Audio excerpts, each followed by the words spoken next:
Hey there, Steve here from Steve Marsden Fitness. This is a video on making a plan, sticking to it, especially where health and fitness goals are concerned, but this does work for pretty much anything in your life. So it is January right now, we're in the middle of January, so this is the point where most people are going to fall off the wagon as far as their New Year's resolutions are concerned. So what we do is at Christmas, we pig out, we eat absolutely loads, and we get into this period of reflection about how the year has gone. And then we think, who do we want to be next year? And it's my favourite time of the year because it's the only real time that people make goals for themselves. But a lot of the time, the execution of those goals doesn't go that well. And by this point, and today is the 14th of January, most people have fallen off the wagon. So I wanted to make a video about how to structure your goals, what you need to do before starting to give you the best chance of success. Now, the first thing I'm going to cover is how the fitness industry is basically a lie, and it sells this: wake up at 4 a.m, go to the gym, grind yourself into the ground, then eat chicken and broccoli all day, and pretend like you are the strongest person in the world because you can do it and other people can't, and you're disciplined and they're not. And it's just not the way it works.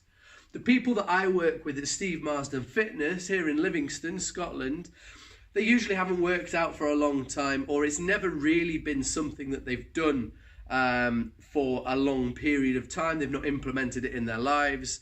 They have tried many different diets. Some have worked when they've been on it, but because they've been unsustainable, they've had to come off. So there is this big disconnect between the fitness industry and these Gymshark wearing models that don't ever falter, and also normal people who just want to feel better about themselves, be a bit leaner, lose a bit of weight. And that is the type of person that this video is aimed at. So here's what you need to do before you start to make sure that you're going to stick to this, because that's the important bit. Imagine if you put all your money once a year into a company. Every year you put that money in the same company, and every year that company failed. You would be stupid to put your money in that company ever again. But this is what people do. They start these unsustainable diets. They put all that time and energy into that diet. They get results for a couple of days, a couple of weeks, and then nothing because it's unsustainable, and they crash or they get ill, or and essentially that investment they've made, they've lost because it was wasted time. So the first thing you need to do is, one, set a goal. Now, this doesn't have to be a crazy goal. It doesn't have to be a bodybuilding competition. You don't have to lose 20 stone. It could be, I don't know, let's say fit into a dress that you used to love wearing. If a dress or a jumper or a pair of trousers or a size of trousers doesn't fit anymore and you'd like to get back into that, that's good enough. Then when you have that goal, what we need an emotional reason to pursue that goal. So when it gets hard on those mornings where you can't really be bothered, when you've had a shitty day at work and you need to go to the gym afterwards, what's going to keep you going? Now, some of you may have had comments from family members or spouses, not meant this way, but they may have said, oh, you're putting weight on, or you're getting a bit podgy, you're getting a bit soft around the middle. And those comments hurt, but we can use them as motivation. We can also use things like motivation about your energy levels. Are you getting out of breath when you go up the stairs? All these things we can use as motivation. It's easy to sort of shut them off and think they're horrible people for saying it, but we can use it. And tapping into that emotional reason why we're going to hit a goal is really important to keep us going for the long term, because it will get hard. When people set goals, they're so motivated and they're so clear on the positive picture that they don't really think about what gets hard. And there's a saying that I like, which is, you plan the divorce while you're in the honeymoon period. When it gets hard, how are you going to get through that? So have a think about those emotional triggers, those emotional things that will keep you going, those people you want to prove wrong. That's what I use. The next part of this is setting a time frame. So a lot of the time in January, people have summer holidays or they have things going up towards summer. So it's easy to set a time frame that will motivate 20 weeks, 26 weeks, 6 months time, June time. And that's a really good way to create urgency and make sure that you are staying on track. It's long enough to make a hell of a lot of change, but it's short enough that we have urgency, so we need to do something now. So what are those things we're going to do? Now, I'm a little bit biased. I own a gym. I love the gym. I come to the gym, and I believe that this is the best way not only to feel better, but look better and just get stronger, fitter, and begin to love your body and feel really comfortable in your body.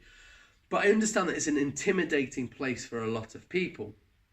I also understand that when people begin to pursue goals, they try and do everything at once. They go on a very low calorie diet, they hit the gym 6 times a week, they start running, and they're just not ready for it. So what we need to do is we need to execute properly by setting little steps that we know we can succeed at.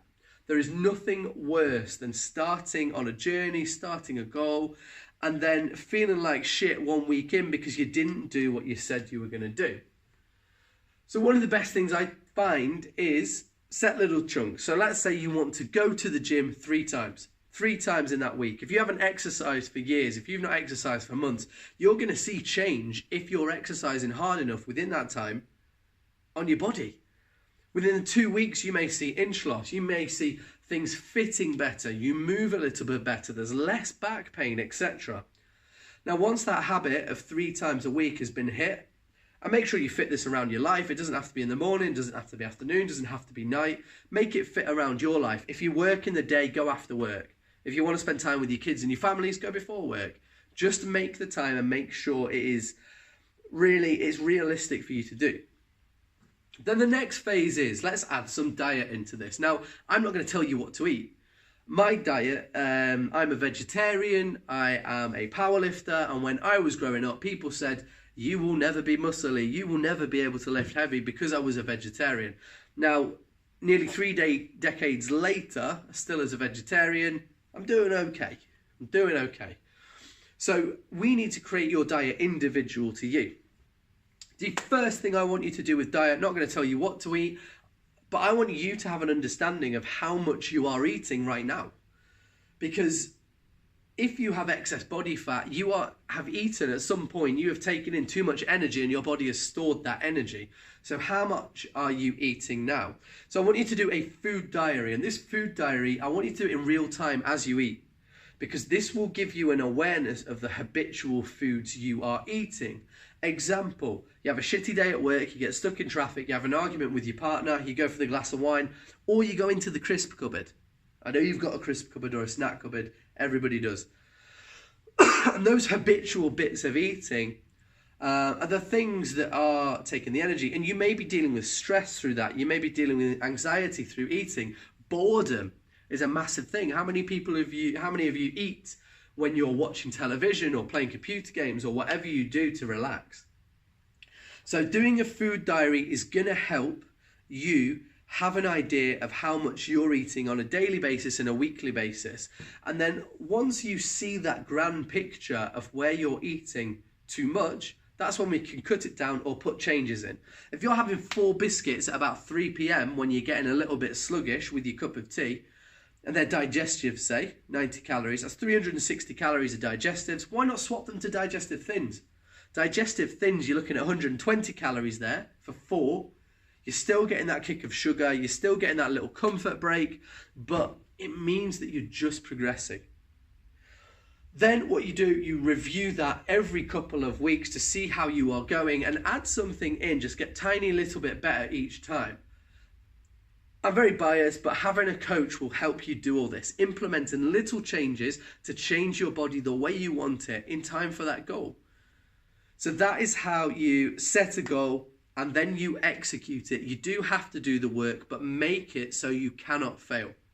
I'm Steve. You can follow me on social media. I've got Facebook, I've got Instagram.